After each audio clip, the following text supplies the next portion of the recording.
June 23, 1944. Mid-Atlantic Ocean, approximately 870 nautical miles west of the Cape Verde Islands. Commander Uno Kameo stood in the cramped control room of I-52, a massive Japanese cargo submarine carrying 2 tons of gold, 120 tons of tin, and precious war materials bound for German-occupied France. Through his periscope, he watched the German U-530 slip away into the darkness after transferring radar equipment and 2 technicians. The rendezvous had gone smoothly. Soon his submarine would surface for the night run toward Europe, moving at 15 knots under starless skies. Everything seemed perfect. Within 3 hours, Commander Kameo and his 94 crewmen would be dead, victims of a technology they didn't know existed. The sounds of their submarine breaking apart would be recorded on wire spools by American aircraft circling overhead, listening through devices floating on the ocean surface.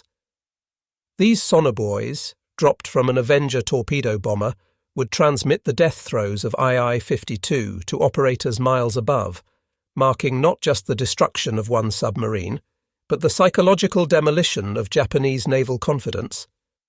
The ocean, once Japan's highway to empire, had become an American surveillance grid where nothing could hide. The mathematics of this technological asymmetry were already being written across the Pacific in statistics that would shatter every assumption Japanese submariners held about their capabilities, their mission, and their chances of survival. Between 1941 and 1945, American submarines would sink 1,314 Japanese ships, totaling 5.3 million tons, accounting for 56% of all Japanese merchant losses. Japanese submarines, despite their technical sophistication and impressive size, would sink merely 184 Allied ships totaling 1 million tons. The disparity wasn't just numerical. It represented a fundamental difference in how 2 nations approached undersea warfare, industrial production, and technological innovation. While Japan built the world's largest submarines capable of carrying aircraft and circumnavigating the globe, America built sonar systems that could hear them coming from miles away. While Japanese engineers created magnificent vessels, American factories produced sonar buoys, FM sonar, acoustic torpedoes, and radar systems faster than Japan could conceptualize countermeasures. The transformation would begin not with a single dramatic moment, but through thousands of encounters where Japanese submariners gradually realized they were being hunted by forces they couldn't see, tracked by technologies they didn't understand, and systematically eliminated by an industrial machine of incomprehensible scale.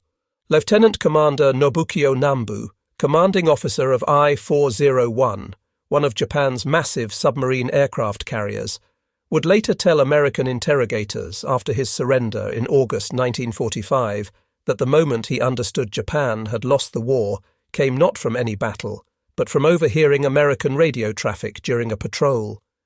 The casual efficiency, the abundance of resources mentioned in routine communications, the sheer volume of coordinated operations across thousands of miles of ocean, all pointed to capabilities Japan simply couldn't match.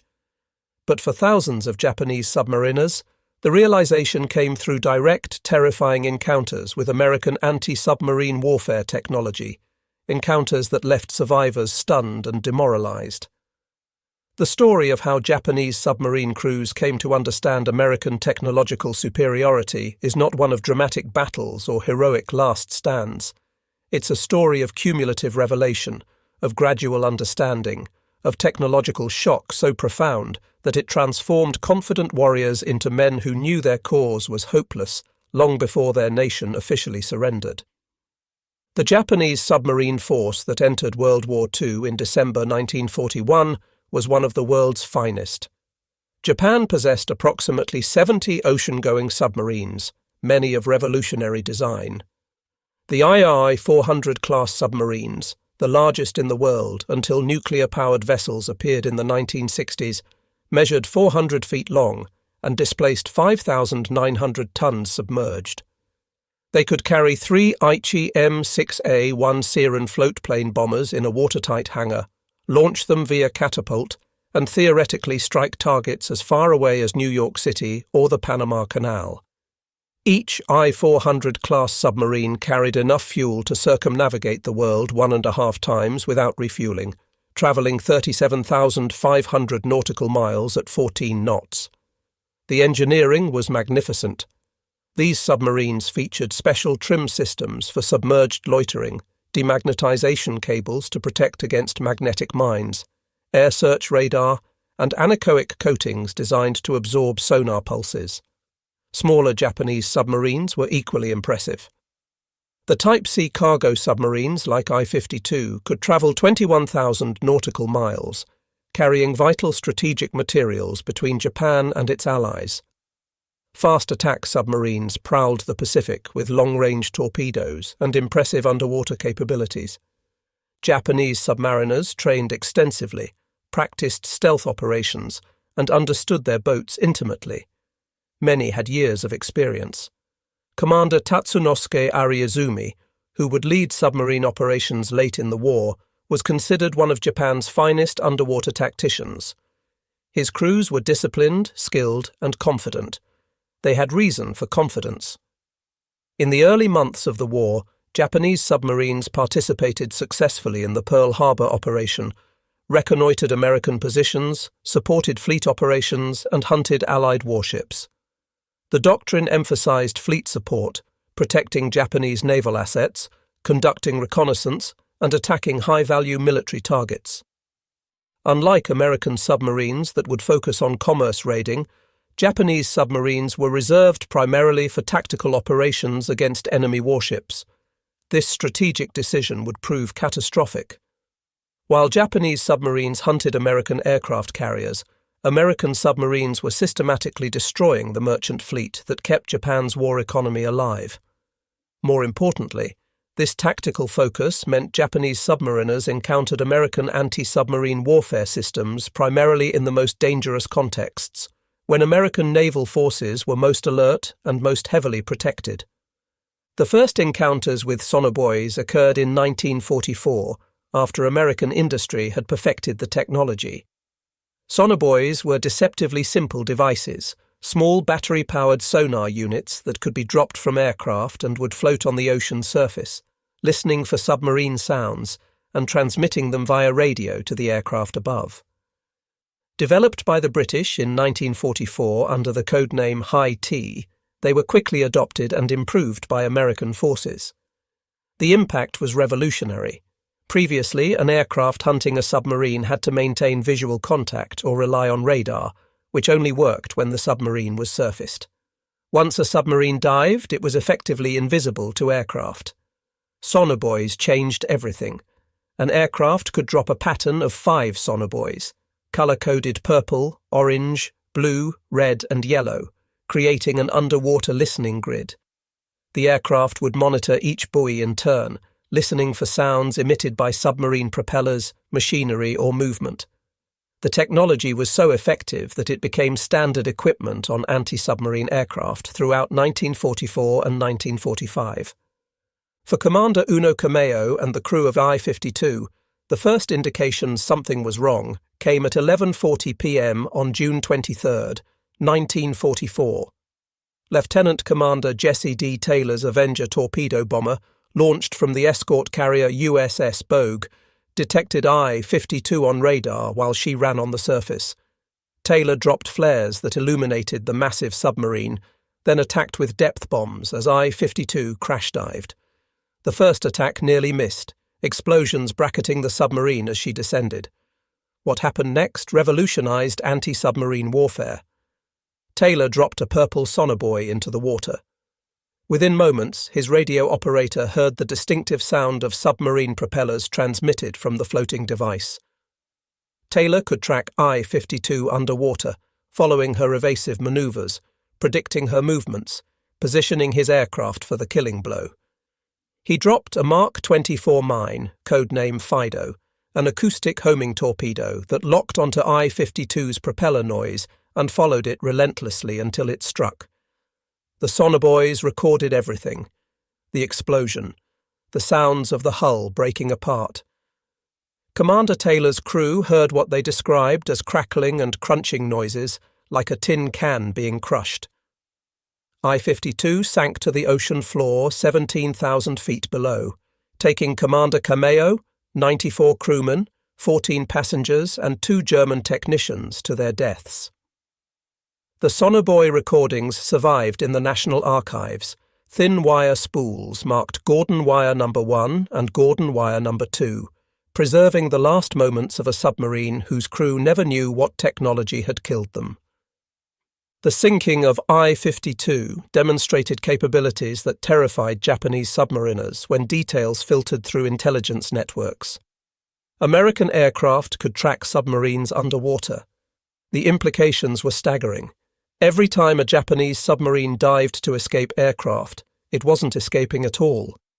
It was simply hiding from visual observation while remaining perfectly visible to acoustic sensors. American hunter-killer groups, centered around escort carriers like USS Bogue, combined radar, sonar buoys, and acoustic torpedoes into integrated systems that transformed submarine hunting from chance encounter into systematic elimination. USS Bogue's task force alone sank 13 German and Japanese submarines between February 1943 and July 1945, using these methods repeatedly. Japanese submariners began reporting strange experiences. Aircraft would appear over diving positions with impossible accuracy. Depth charges would fall in precise patterns despite the submarine being hundreds of feet deep. Torpedoes would follow evasive maneuvers as if guided by invisible hands. They were being hunted by technologies their own navy hadn't deployed, couldn't counter, and barely understood. The psychological impact deepened with Operation Barney in June 1945, when 9 American submarines equipped with FM sonar penetrated the Sea of Japan through heavily mined straits that Japanese planners had considered impregnable. The Sea of Japan was supposed to be Japan's safe haven, protected by 4 lines of underwater mines in Tsushima Strait. Japanese merchant shipping moved freely there, believing submarines couldn't navigate the minefields. FM sonar, developed specifically to detect underwater obstacles, emitted a distinctive chime whenever mines were detected, a sound American submariners dubbed Hell's Bells. The technology allowed submarines to map entire minefield patterns, identify safe passages, and navigate through barriers Japanese engineers thought would stop any underwater approach. On June 4, 1945, the first 3 submarines, Sea Dog, Creval, and Spadefish, entered Tsushima Strait submerged, their FM sonar painting pictures of the minefield on electronic screens. The Hell's Bells chimed constantly as they wove between mines spaced sometimes only 50 yards apart. After 20 hours underwater, all 3 submarines emerged safely into the Sea of Japan. 2 more groups followed, and within days 9 American submarines were operating freely in waters Japan had considered absolutely secure. The hunting was spectacular. Between June 9th and June 24th, 1945, the 9 submarines sank 28 Japanese ships totaling 54,786 tons, including a submarine and a destroyer. They operated with impunity, surfacing at night to charge batteries, submerging during day to attack shipping that believed itself safe from undersea threat. Japanese Naval Command was stunned. Intelligence reports began flowing in describing submarine attacks inside the Sea of Japan. Survivors reported American submarines operating freely, attacking at will, escaping without difficulty. The psychological blow was immense. If American submarines could penetrate the most heavily defended waters, if they possessed technology that could navigate through minefields that had taken years to lay, then nowhere was safe. The ocean itself had become enemy territory. Japanese submarine commanders operating in these waters understood the implications immediately. They were being hunted by forces possessing technological capabilities Japan couldn't match. Every patrol became an exercise in survival rather than combat effectiveness. The technological gap extended far beyond sonar. American submarines possessed radar sets that could detect surface contacts at ranges exceeding 20 miles in good conditions. Japanese submarines didn't receive radar until June 1944, and even then only in limited quantities with performance inferior to American systems. This meant American submarines could detect Japanese vessels long before they were detected in return, could track targets from beyond visual range, could position themselves for attacks with information advantages Japanese commanders couldn't counter. American submarines also benefited from ultra-intelligence, the code-breaking operation that decrypted Japanese naval communications. American forces knew Japanese submarine schedules, patrol areas, supply routes, and operational plans often before Japanese submarines received their orders. Combined with radar and sonar superiority, this meant Japanese submarines were operating in an ocean where the enemy knew where they were going, and what technology could track them getting there. Lieutenant Commander Nobukyo Nambu, commanding I-401, later described the feeling to American interrogators as being constantly watched, constantly tracked, never safe even when submerged in empty ocean. The paranoia wasn't unjustified, it was accurate assessment of reality. The industrial disparity manifested in ways that shocked Japanese submariners who survived to see American facilities after surrender.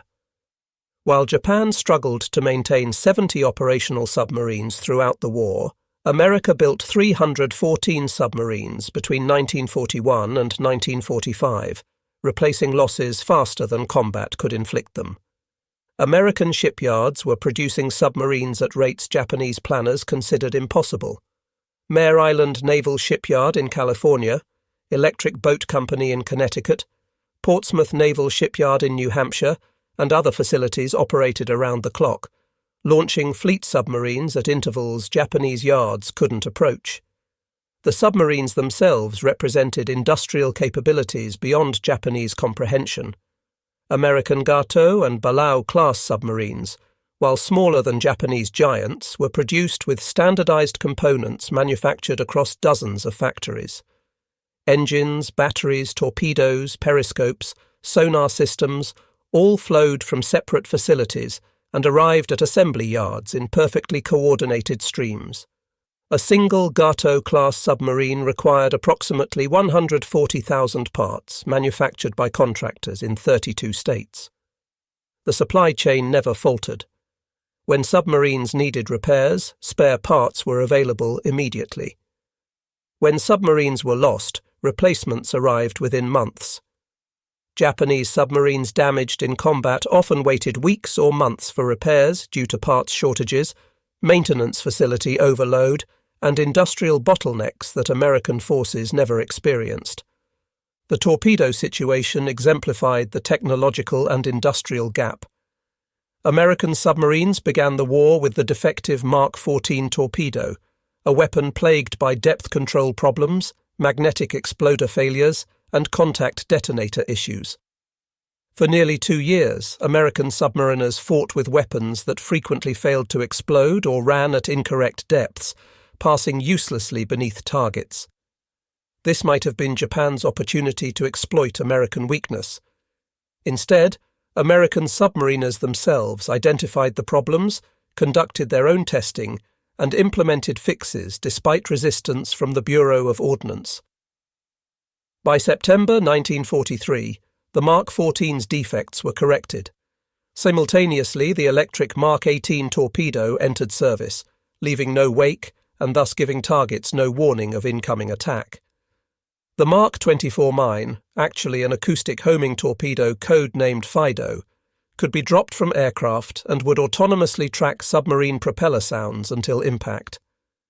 Japanese forces never developed equivalent weapons. Japanese torpedoes were generally reliable, but offered no technological advantages. More critically, Japanese industry couldn't produce them in quantities approaching American output. American submarines carried 24 torpedoes on patrol. They fired them freely, knowing resupply was guaranteed. Japanese submarines carried fewer torpedoes and were constrained to fire them conservatively due to limited availability. The cumulative effect of these technological and industrial advantages created a mathematical inevitability that Japanese submariners gradually understood. Every patrol, every encounter, every narrow escape from American anti-submarine forces reinforced the same lesson. The ocean belonged to America now. American submarines sank an average of one Japanese ship per day throughout 1944, the peak year of their campaign. In that single year, 492 Japanese merchant vessels totaling 2,387,780 tons were destroyed by submarine attacks. Japanese submarine construction couldn't replace the vessels being lost. Japanese merchant marine capacity, which stood at approximately 6 million tons in 1941, had fallen to 2 million tons by August 1945, with only 320,000 tons in condition to carry cargo.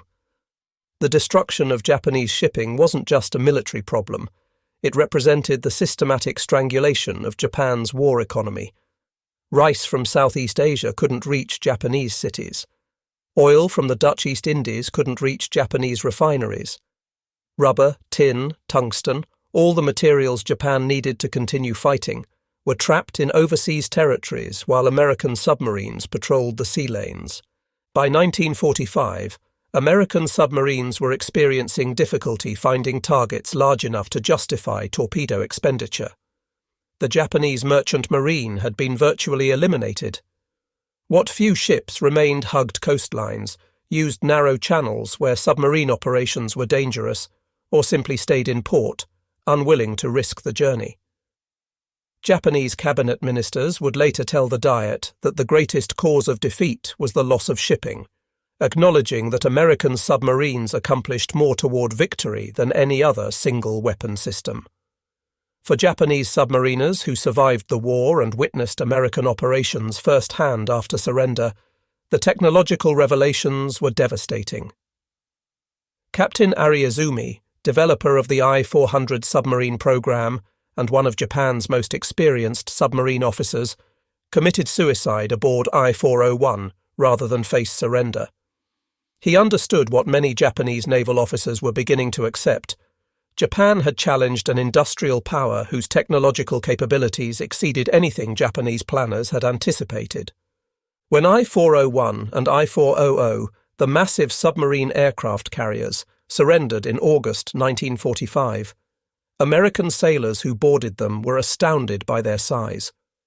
These submarines were longer than American destroyers, displaced more tonnage than anything in the American submarine fleet, and possessed capabilities that seemed futuristic. Yet they had accomplished nothing operationally. Neither submarine fired a shot in anger. The planned attack on Ulithi Atoll was cancelled when hostilities ended. The planned strike on the Panama Canal never occurred.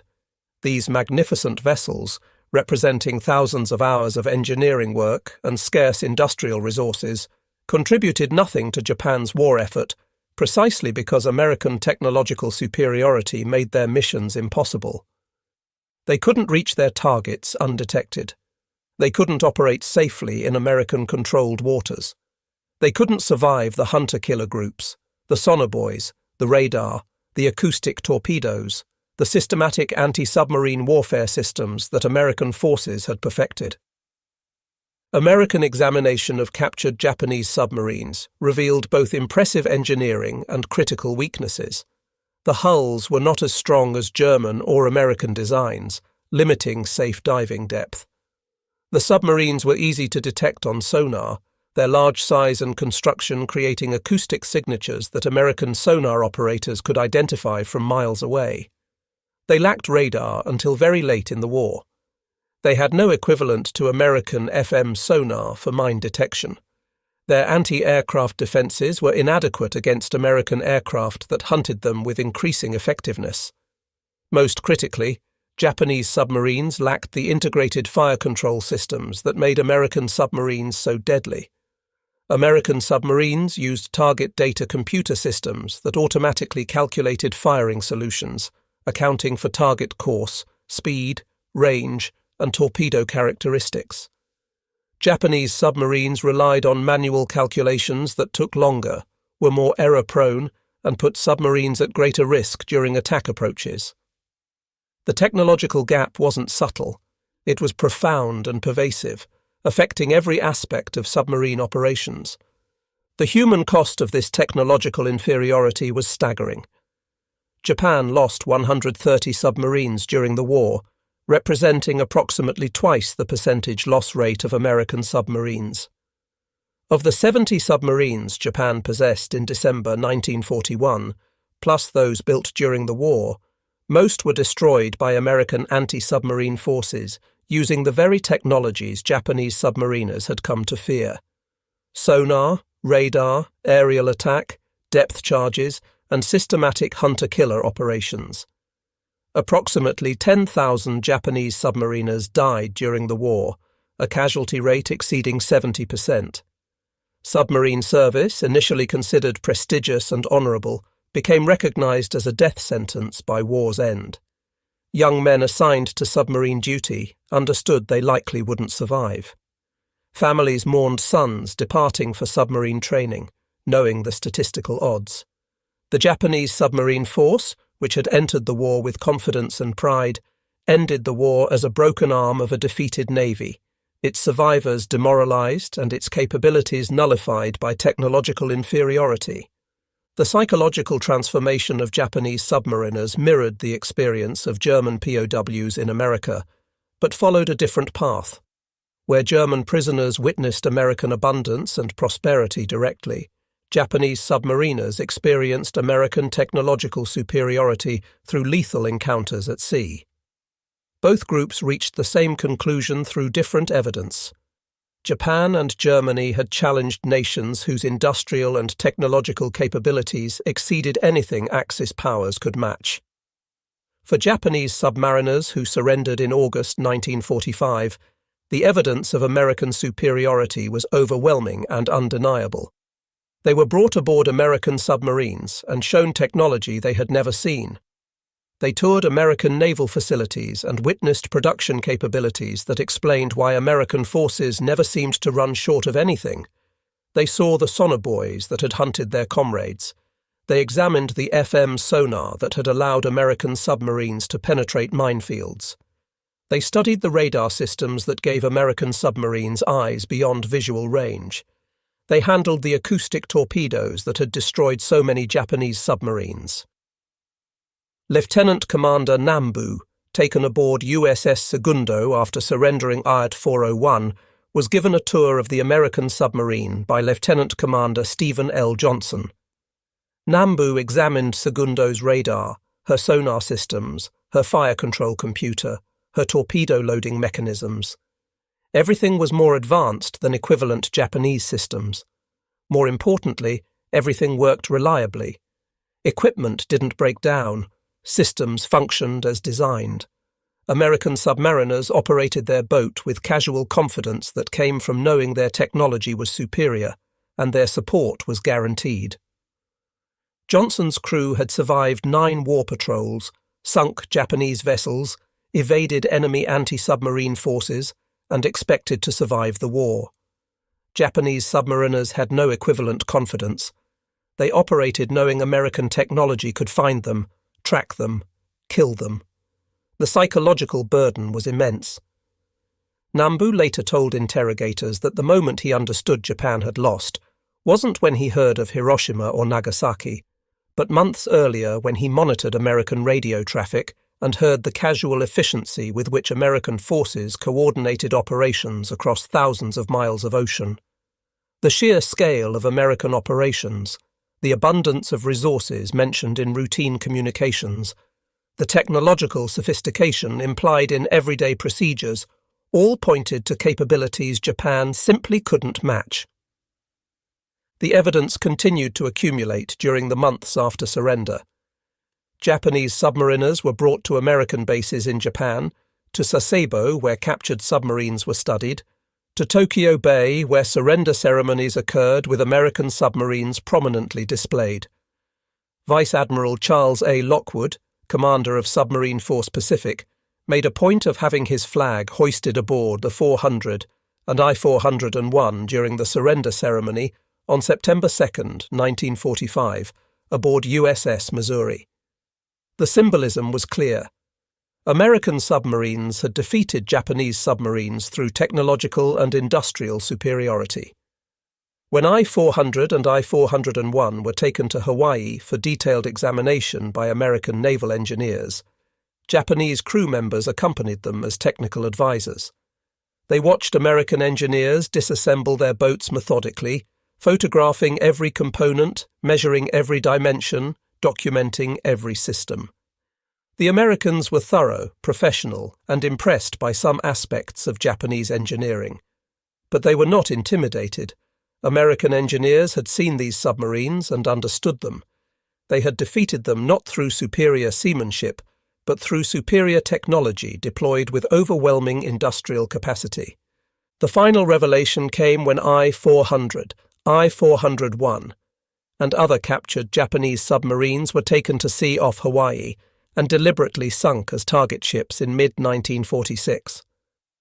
The decision was driven partly by Soviet demands to examine the submarines. American forces refused to let Soviet engineers study Japanese submarine technology, so they destroyed it. But the symbolism resonated with Japanese submariners who learned of the decision. Their finest submarines, vessels that represented Japan's technological apex, vessels that could carry aircraft across the Pacific and strike American cities, were destroyed casually by forces that no longer needed them for study. American submarine technology had advanced beyond anything Japanese boats could teach. The vessels that had once represented Japanese naval power were reduced to target practice, their destruction barely noted in American records. For Japanese submariners, the message was clear. Japan had built impressive submarines, but America had built technology that made them obsolete. The ocean had never truly been Japan's. It had simply taken time for American technological and industrial superiority to manifest fully. The lessons learned by Japanese submariners spread through post-war Japan as survivors returned home and shared their experiences. Many wrote memoirs describing their shock at American technological capabilities. Others gave lectures to Japanese self-defense force personnel about the importance of technological parity in modern warfare. The submarine veterans associations that formed in the 1950s and 1960s focused heavily on understanding what had gone wrong, why Japan's submarine force had achieved so little despite impressive engineering. The conclusions were unanimous. Technological inferiority, industrial weakness, and strategic misuse had doomed Japanese submarines from the start. No amount of courage, skill, or determination could overcome the fundamental asymmetry in capabilities. American submarines operated with technological advantages at every level: detection, fire control, communication, navigation, and logistics. Japanese submarines, regardless of how well designed or skillfully operated, were fighting from positions of permanent disadvantage. The submariners who learned this lesson carried it into Japan's post-war reconstruction, influencing industrial policy, technological development, and military planning for decades. The economic miracle that transformed Japan in the 1950s and 1960s was partly informed by lessons learned during the war. Japanese industry focused on technological excellence, quality control, and competitive advantage rather than size or grandeur. The I-400 submarines had been impressive but ineffective. Post-war Japan built smaller, more reliable, more technologically advanced products. The emphasis shifted from creating impressive individual achievements to building integrated systems that worked reliably. Sony, Toyota, Honda, and other Japanese companies that became global leaders learned from military failures during the war. They understood that technological superiority required not just good ideas, but complete systems, reliable production, quality assurance, and continuous improvement. Former Japanese naval officers, including submarine veterans, took positions in these companies and influenced their development. The lessons of American technological superiority during the war shaped post-war Japanese industrial philosophy. The transformation was complete when Japan Maritime Self-Defense Force submarines began incorporating American technology in the 1960s and 1970s. Japanese submariners trained with American instructors, learned American tactics, used American sonar systems, and operated boats designed with American assistance. The former enemies became allies, united by recognition that technological excellence and industrial capacity determined outcomes in modern warfare. For Japanese submariners who had experienced the war, this transformation vindicated their post-war assessment. Japan needed to match American technological capabilities, not just admire them from a position of inferiority. By the 1980s, Japan's submarines were among the world's finest, incorporating lessons learned through painful defeat. The circle was complete. The submariners, who had been hunted by American sonar, now built submarines using equivalent technology, having learned through defeat what victory had taught their former enemies. The recordings of I-52's destruction, preserved on wire spools in American archives, remain as testimony to technological revolution in warfare. Modern analysis of those recordings by Johns Hopkins University Applied Physics Laboratory confirmed that acoustic homing torpedoes, guided by sounds transmitted through sonobuoys, destroyed I-52 conclusively. The technology that killed Commander Kamiyo and his crew in June 1944 represented capabilities Japan never matched throughout the war. Those same capabilities, refined and improved, became standard in modern navies worldwide. Sonar, radar, acoustic torpedoes all evolved from technologies that shocked Japanese submariners in 1944 and 1945. The story of Japanese submarine crews realizing the ocean was no longer theirs is ultimately a story about technological change in warfare. Superior technology, deployed with industrial capacity, trumped courage, skill, and determination. Japanese submariners were not cowards. They were not incompetent. They were operating with inadequate technology against forces possessing decisive advantages. The psychological journey from confidence to recognition of defeat paralleled the experience of German POWs in America, though the context differed. Both groups encountered American capabilities they couldn't explain, couldn't counter, and eventually couldn't deny. Both groups returned to their homelands carrying lessons about technological and industrial competition that shaped post-war development. Both groups influenced Reconstruction by emphasizing the importance of matching American capabilities rather than simply admiring or resenting them. The ocean that Japanese submariners once prowled with confidence became an American domain through technology and industry. Sonobuoys floating on the surface transmitted sounds from below. Radar swept the horizon beyond visual range. Acoustic torpedoes hunted submarines autonomously. Hunter-killer groups coordinated aircraft and surface vessels into integrated systems that eliminated submarines systematically. The transformation was complete by mid-1945, leaving Japanese submarines with nowhere to hide, no safe harbor, no hope of survival. When the 9 American submarines of Operation Barney emerged from the Sea of Japan through La Perouse Strait in late June 1945, having sunk 28 Japanese ships in supposedly impregnable waters, the psychological defeat of Japanese naval forces was complete. If American submarines could penetrate the most heavily defended waters using technology to navigate through minefields, then Japanese naval supremacy was finished.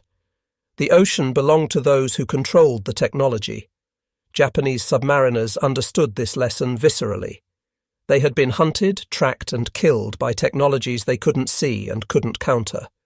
Those who survived carried the knowledge that Japan's defeat was inevitable once American industrial and technological superiority manifested fully. The ocean was never truly Japan's. It had only taken time for reality to assert itself. American sonar buoys, radar systems, acoustic torpedoes, and industrial capacity had transformed submarine warfare. Japanese submariners, regardless of their skill or courage, were operating in an environment where the enemy possessed decisive technological advantages. The realization came gradually, through accumulated encounters, close escapes, and reports from other submarines. By 1945, it was universal among survivors. The ocean was no longer theirs. It belonged to the nation that built the technology to control it.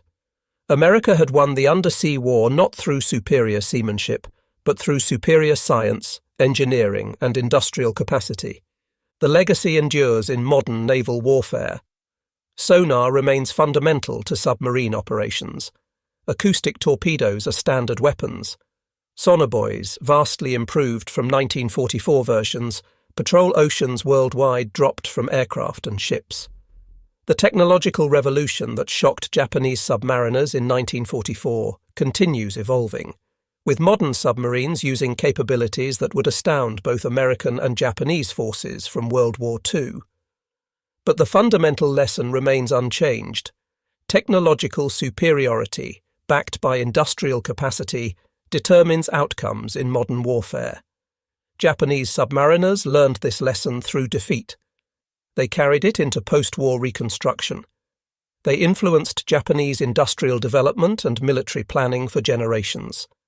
The submarines that once represented Japanese naval power now rest as museum pieces or lie on ocean floors, monuments to engineering skill rendered obsolete by superior technology. The crews who operated them learned lessons that shaped nations, lessons about the importance of technological competition in determining which nations prosper and which fail. The story of Japanese submarine crews intercepting American sonar buoys and realizing the ocean was no longer theirs stands as testament to technological change in warfare. From confidence to recognition of defeat, from presumed superiority to acknowledgement of inferiority, the journey transformed not just individuals, but influenced nations. The ocean changed hands not through surface battles, but through invisible technologies floating on waves, listening beneath them, transmitting data to forces that hunted with scientific precision. Commander Uno Kameo and the thousands of Japanese submariners who died during the war were defeated by an industrial and technological system they couldn't comprehend until too late. Those who survived carried knowledge that shaped post-war Japan and influenced global naval development for decades. The ocean belonged to those who controlled the technology to master it. That lesson, learned painfully by Japanese submariners between 1941 and 1945, remains relevant in modern naval warfare and technological competition today.